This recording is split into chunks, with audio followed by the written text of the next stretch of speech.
And the question that we want to look at now is, does Islam oppress women?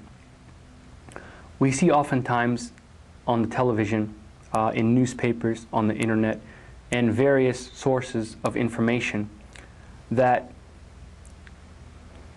stories of Muslim women are put out there.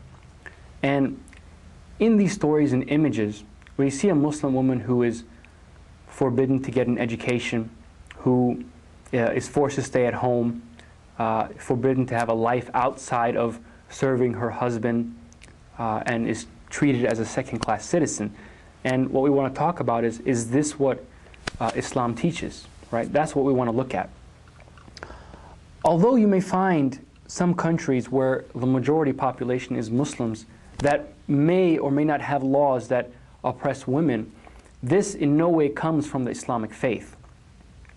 It must be noted that no country today rules by Islamic law. So they have implemented their own cultural viewpoint of what is and what is not gender equity. Islamically, however, men and women are equal but not identical. And I just want to quote a verse from the Quran where it states that whether you are male or female, it doesn't matter. God will reward you according to your deeds.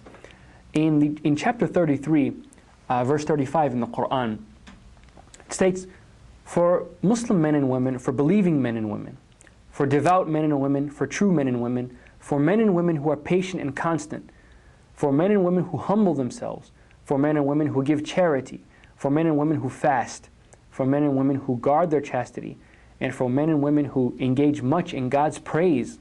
For them has God prepared forgiveness and a great reward. All right, so we can see here from God's perspective that gender is irrelevant when it comes to attaining reward for your faith and for your deeds. So what kind of rights do Muslim women have in Islam? Well, in Islam, a woman has the right to work, the right to an education, the right to vote, the right to take public office, the right to an inheritance, the right to marry whom she wishes. And Islam sees women, whether single or married, as an individual in her own right, with the right to dispose of her property and her earnings. Now the burden of the financial side of the household is upon the man in the Islamic faith, and whereas he has no right to ask her to provide that. Now if she wants to contribute out of the goodness of her heart, that's okay, but that financial burden is upon the man, and she's free to do what she likes with her earnings. Also, on the subject of marriage, some might have the notion that Islam would force a woman to marry against her will. Unfortunately, as I stated earlier, we are not differentiating between religion and culture. There are countries, due to their cultural influences, that would force women to get married against their will. But this is not from the Islamic faith, right? It's actually completely against the teachings of Islam.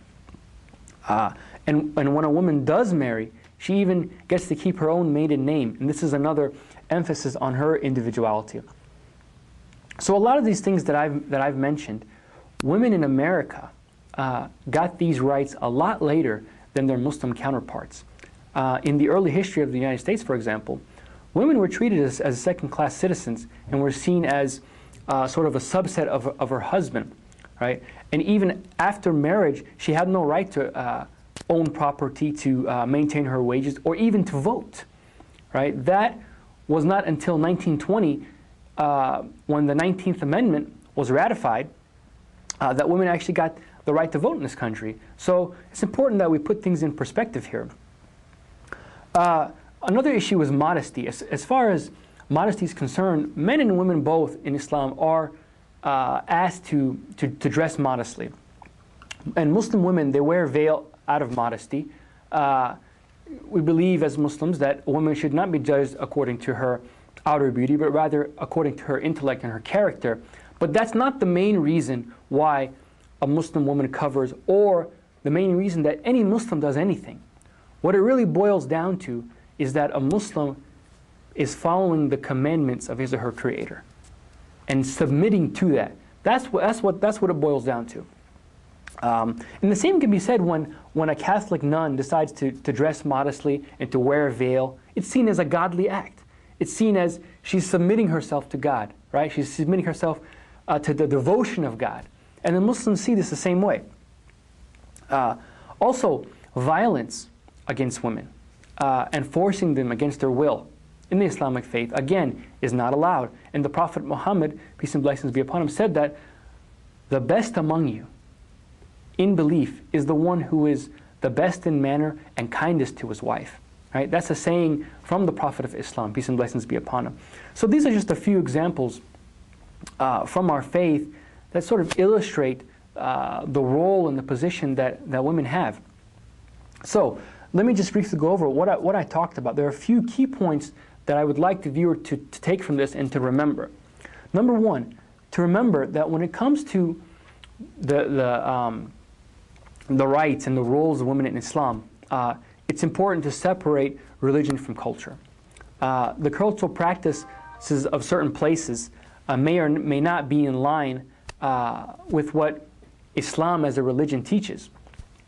Number two, as I have explained, men and women will both receive their reward from God for their faith and for their actions. Number three, Islam sees a woman as an individual in her own right, with the right to an education, the right to dispose of and own her own property, to have her own means of living, to be honored as other individuals are honored in society. She is not a second-class citizen. And practices such as forced marriage and spousal abuse directly contradict the Islamic law. So in the end, I'd like to urge the viewer to do his or her own research on this subject to confirm all the things that I have mentioned. And I'd like to thank you for joining me on this edition of Frequently Asked Questions on the Islamic Faith. And I'd like to invite you to join me next time when we look at other questions that are most often asked about Islam and then give an answer with respect to it. Thank you and goodbye.